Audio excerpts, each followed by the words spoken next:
Olá, amigos, eu me chamo Alan Frutuoso, sou analista político, jornalista do canal Vista Pátria e vamos falar hoje sobre a farsa de Tiradentes. Muita gente pediu nos comentários para fazer um vídeo, mostrando essa incoerência que é a comemoração do dia 21 de abril, a comemoração da morte, do mártir da Inconfidência Mineira, José Joaquim da Silva Xavier, mais conhecido como Tiradentes, entrou para o imaginário popular por ser o patrono cívico da independência.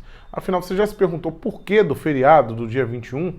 Pois bem, ele foi criado em 1890, logo após o golpe militar que derrubou a monarquia brasileira, um ano após o golpe militar, para criar um novo personagem, um novo patrono da independência e tirar dessa forma o Dom Pedro I, que faria de fato a independência do Brasil com a ajuda da população e com o espírito público, o espírito patriótico daquela época, excluir, apagar essa história e reescrever com os revolucionários da Inconfidência Mineira.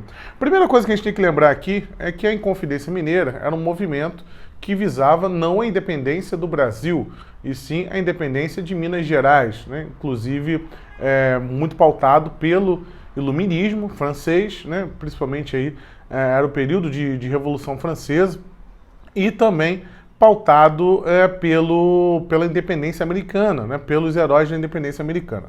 E esses revolucionários mineiros, eles estavam muito chateados, não com a cobrança do quinto em si, que eles estavam já pagando o quinto há bastante tempo, mas com o não atingimento de uma cota, uma determinada cota, que foi estabelecida anualmente pelo rei de Portugal, e eles teriam que pagar a chamada derrama. Esse é um outro ponto, depois a gente pode até falar disso em um outro momento. E daí gerou a necessidade, em 1788, de se criar algo para poder impedir esse pagamento da derrama, ou pelo menos tirar Minas Gerais desse pacto com a nobreza portuguesa e dessa forma aliviar as famílias ricas, as elites ali de Minas Gerais.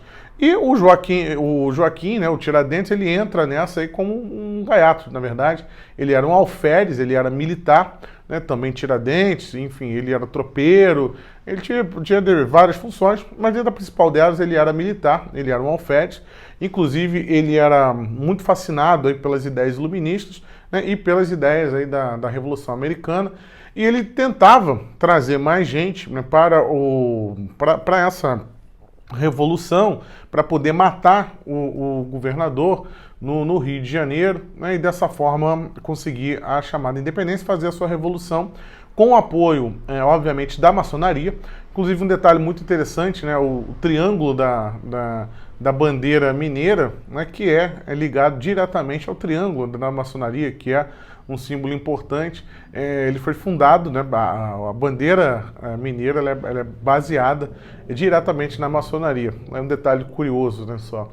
Mas todas essas famílias, inclusive, participavam do movimento maçônico ali da época, que tentava fomentar, assim como fomentou, afinal a maçonaria ela foi um fator determinante para a influência na Revolução Americana, e eles tentaram fazer aqui na maçonaria brasileira algo parecido, mas não deu certo, Silvério dos Reis dedurou o Tiradentes e dessa forma colocou por cargas na água, acabou a chance da Revolução, delatou todos, foram todos presos. Inclusive, um detalhe interessante de como o Tiradentes ele fazia para poder trazer novas pessoas para a sua ideia. Ele pegava literatura americana, em inglês, ele não sabia falar inglês e geralmente ele levava na casa de figurões para poder traduzir para ele. E dessa forma a pessoa ia traduzindo ia lendo o texto em inglês, traduzindo para ele. E dessa forma ele pescava as pessoas. Olha, mas essa ideia aí, você não achou interessante? Até que parece uma boa ideia. E dessa forma ele ia sondando para ver se ele conseguia trazer mais gente ali para a Revolução ou não. Mas o fato aqui é que a gente vai falar da farsa, que envolve o Tiradentes, tanto sua construção mitológica dentro da República Brasileira, quanto do próprio fato, né, dele não ter sido enforcado. Um ponto fundamental aí nessa construção mitológica da nova república, né, que fazia questão de apagar completamente a história monárquica brasileira e criar esses novos heróis, né, fazer uma construção, primeiro que não faz o menor sentido ele ser patrono cívico da independência, sendo que, por exemplo, no ano da suposta execução de Tiradentes, 1792, ele está 30 anos, né, para trás da verdadeira independência do Brasil, em 1822. Ele não teve a menor ligação, nem sequer influência, nem motivação para aquele ato que aconteceria em 1822. Muita água rolou para aquilo acontecer. Mas Campos Salles, que era um republicano ferrenho, né, ele fez questão ali de que isso pudesse, de certa forma, tirar, né, toda essa história de Dom Pedro, apagar todos esses feitos, né, da realeza brasileira, para favorecer os novos mitos, e aí se criou, né, se foi resgatar essa história do Tiradentes. E essa intenção é tão grande que eles também acabam fazendo o Tiradentes como uma espécie de Jesus. Você vê que todas as imagens do Tiradentes que você observa, né, em livros ou em pinturas, né, em livros didáticos, sempre aparece o Tiradentes, né, com aquela barbona, né, com ele, praticamente ele não colocam na cruz, mas colocam ali na forca, com uma cruz do lado, né, o padre, né, teve o caminho que Tiradentes trilhou da cadeia, né, até o cadafalso ali para poder ser enforcado. Tudo isso remete, né, a Via Crucis, e eles fazem questão de colocar aquelas roupas ali, os trapos brancos, né, querendo remeter a imagem de Tiradentes a Jesus. A primeira grande farsa já entra aí, né? Primeiro que o rosto de Tiradentes ele não era conhecido, não há nenhuma pintura do Tiradentes, e ele jamais se apresentaria daquela forma, porque o Tiradentes ele era um militar, ele era um alferes, e ele era, no máximo que ele poderia ter um bigode, né? Então ele não poderia de maneira alguma ter barba e ainda mais aparecer cabeludo daquela forma.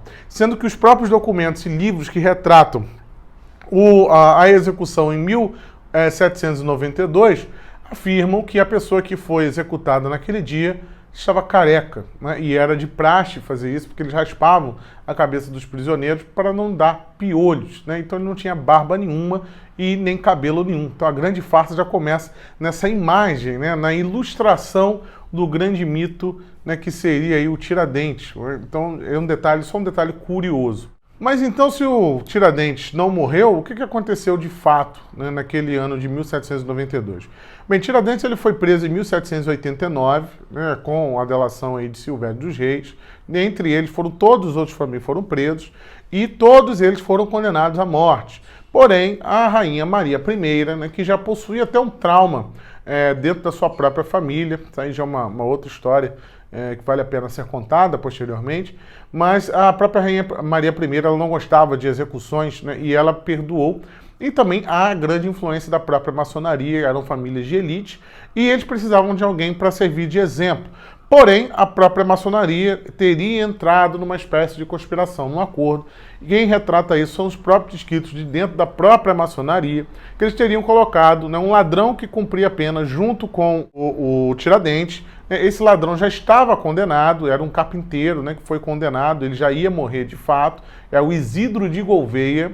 Ele seria executado, e dessa forma a maçonaria ofereceu para o Isidro de Gouveia, ofereceu para ele a possibilidade de que salvassem a família dele, dessem guarida para a família, dinheiro, enfim, que não deixasse a família desassistida, em troca de que ele simulasse a sua execução no lugar de Xavier da Silveira, porque precisava de alguém para poder servir de exemplo naquele momento. Porém, eles não poderiam executar um irmão da maçonaria. E um dos pontos que gerou mais dúvida nesse sentido, né, é a própria aparência do Tiradentes. Quando ele é levado para ser executado, né, 2 livros mostram que a população naquele momento não reconhecia o Tiradentes, inclusive comentando naquele momento em que ele parecia ser muito mais novo do que a sua idade ali na casa dos 40 anos, né, deveria mostrar. Então a própria indignação das pessoas com essa mudança, né, gerou muita suspeita. E a própria amante, né, do Tiradentes também não reconheceu. Não, uma pessoa que seria da maior intimidade, né, que deveria de fato conhecê-lo com muita facilidade, também não o reconhece naquele momento. Esses fatos da desconfiança da aparência do Tiradentes é narrada aí no livro Narrativa da Perseguição, do escritor Hipólito José da Costa, foi publicado em 1811, então ali quase 20 anos depois, né, da morte de Tiradentes, e que revela essa indignação. Pois bem, né, o que teria acontecido posteriormente? Teriam lá executado o Isidro de Gouveia, né, e o Tiradentes teria embarcado naquela noite mesmo para Portugal, com a família, na verdade, os filhos desse Isidro de Gouveia, né, e com sua amante, né, Perpétua Mineira. Eles foram embora, teriam fugido para Portugal. A execução teria acontecido através de enforcamento, o que também já mostra, né, ali uma contradição. Ele, por ser militar, teria que ter sido fuzilado, mas tudo bem, vamos deixar essa brecha aí. E ele é esquartejado e tudo aquilo que vocês já conhecem. Ele é colocado, né, o corpo dele é salgado, o tórax é enterrado na Santa Casa de Misericórdia como indigente, e os pedaços, perna, braço, é colocado no caminho, e a cabeça teria sido colocado lá em Vila Rica, hoje atual Ouro Preto. Agora, um fato que é conhecido, né, por todos é o sumiço da cabeça de Tiradentes, né? Teria subido na noite aquela cabeça na estaca, no poste que ficou ali. Por quê? Né? Aí as teorias mostram que teriam tirado a cabeça de Tiradentes, porque na verdade não era Tiradentes. Então aquelas famílias ali influentes, com medo de que a farsa fosse revelada, né, esconderam aí a cabeça do Tiradentes. Mas tudo bem, tudo isso aí pode ser apenas coincidências até o momento. Mas quando você apresenta, né, uma prova física de que o fato do Tiradentes ter morrido em 1792, né, não teria como isso acontecer, porque existe uma prova física, aí a coisa já muda. Porque aqui a gente ultrapassa o limite das coincidências e das coisas estranhas para o factual. E foi exatamente isso que aconteceu. Pois em 1969 nós tivemos aí uma grande mudança nessa história, né, e aí uma das brechas reapareceram. O historiador Marco Correia estava fazendo um trabalho em Portugal, né, pesquisando. Ele é historiador e grafologista, então ele é especialista técnico, né, em analisar assinaturas. E ele estava tentando analisar a assinatura do José Bonifácio. Ele estava fazendo um estudo sobre José Bonifácio, né, o patriarca aí, da independência de fato, né, ele que ajudou um personagem realmente importante, que é esquecido na história do Brasil, isso tem sido mudado nos últimos anos. Ele estava lá fazendo esse trabalho, quando de repente ele encontra uma assinatura de um tal de Antônio da Silva Xavier no final. E ele já tinha feito um trabalho, né, a fundo, lembro, ele é grafologista, ele conhece as assinaturas, né, ele é perito nisso, e ele já tinha feito um estudo sobre as assinaturas de Tiradentes. E nesse momento, ele, visando aquela assinatura, ele não tem a menor dúvida de que tratava-se da assinatura de Tiradentes, né, no nome Antônio da Silva Xavier. Porém, a data em que aquela lista de presença teria sido assinada é posterior à data da morte do Tiradentes, sendo impossível, né, a mesma pessoa ter sido executada no Rio de Janeiro em 1792. E outra prova importante foi a carta encontrada em Lisboa, na Torre do Tombo, uma carta do desembargador Simão Sardinha, que conta também ter visto uma pessoa muito parecida com Tiradentes e foi até o seu encontro quando essa pessoa correu, né, desapareceu, e ele não o viu mais, né? Ele reconheceu Tiradentes, esse desembargador, pois teria conhecido ele no Brasil. E imediatamente essa pessoa desapareceu, e conta a história, né, que o Tiradentes teria ido para a França, né, aquela França revolucionária, o que faz muito sentido com a sua prática revolucionária. Inclusive, essa lista de presença é de uma assembleia francesa, né, do qual aí o Marco Correia, o historiador, detectou a assinatura, no qual ele não vê a menor dúvida de que seja a assinatura do próprio Tiradentes. Então, segundo as análises e estudos, né, feitos nessa linha, Tiradentes teria voltado ao Brasil, teria voltado para o Rio de Janeiro, muito posteriormente, né, 14 anos depois, e morrido no Rio de Janeiro por causas naturais em 1818. Nada a ver com aquela história de enforcamento para se criar um mito nacional, né, como foi feito por Campos Salles, né, e essa república em 1890. Vale lembrar que a data de comemoração desse patriarca do separatismo, né, que não tem a menor cabimento dentro de um Brasil, no âmbito nacional brasileiro, da cultura nacional, a partir do momento que ele queria separar o estado de Minas Gerais apenas, porque até mesmo não existia essa identidade ainda, e não faz o menor sentido. Porém, né, houve aí governos que colocaram esse feriado, dia 21 de abril, ofuscando completamente a descoberta da data do descobrimento do Brasil, a descoberta da data, né? Ficou horrível isso, mas basicamente vocês entenderam. Porque logo no período, um pouquinho antes do Império Brasileiro, foi descoberto que, na verdade, eles estavam comemorando o dia do descobrimento do Brasil na data errada. Se comemorava no dia 3 de maio. Porém, foi descoberto lá em Portugal, né? Na verdade, nem em Portugal, aqui no Rio de Janeiro mesmo, com a atualização da documentação que veio com a corte portuguesa para o Brasil, descobriram que, na verdade, a carta de Pero Vaz Caminha, que ficou desaparecida por mais de 300 anos, essa carta ficou escondida, ninguém sabia nem de Pedro Álvares Cabral, o nome dele foi completamente esquecido. E essa carta mostra lá que foi na data do dia 22 de abril, porém, essa data ficou ofuscada por muito tempo por conta dos revolucionários, né, que sempre quiseram ofuscar esse tamanho feito da descoberta e da criação desse grande país que foi o Brasil, para poder enaltecer revolucionários que queriam separatismo e queriam revoluções à la Revolução Francesa.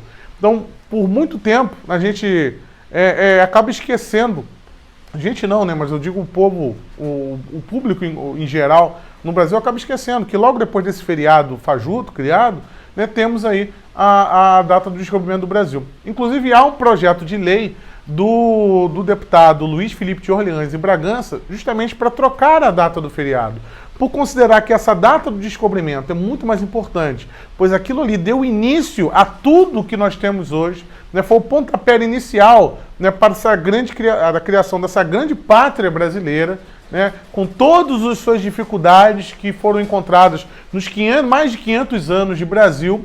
Aquela data simboliza o início de tudo. Então se trocaria a data de um farsante, de um revolucionário, né, para a data, vou colocar para o dia seguinte, a data para o dia 22 de abril. Então essa é a intenção agora de pessoas que tentam, né, resgatar um pouco do patriotismo brasileiro, né, e deixar um pouco de lado esse passado revolucionário, com tentativa de revolução sangrenta, e também que possa enaltecer, né, tudo de bom que já foi feito, né, pelos verdadeiros mitos nacionais. Afinal, o Tiradentes não passa de um revolucionário fracassado que nem sequer na sua revolução teve sucesso. Aqui foi a aula Frutuoso. Inscreva-se no canal, ative o sininho, compartilhe esse vídeo para que mais pessoas possam ter acesso a essa grande história. Até a próxima. Tchau, tchau.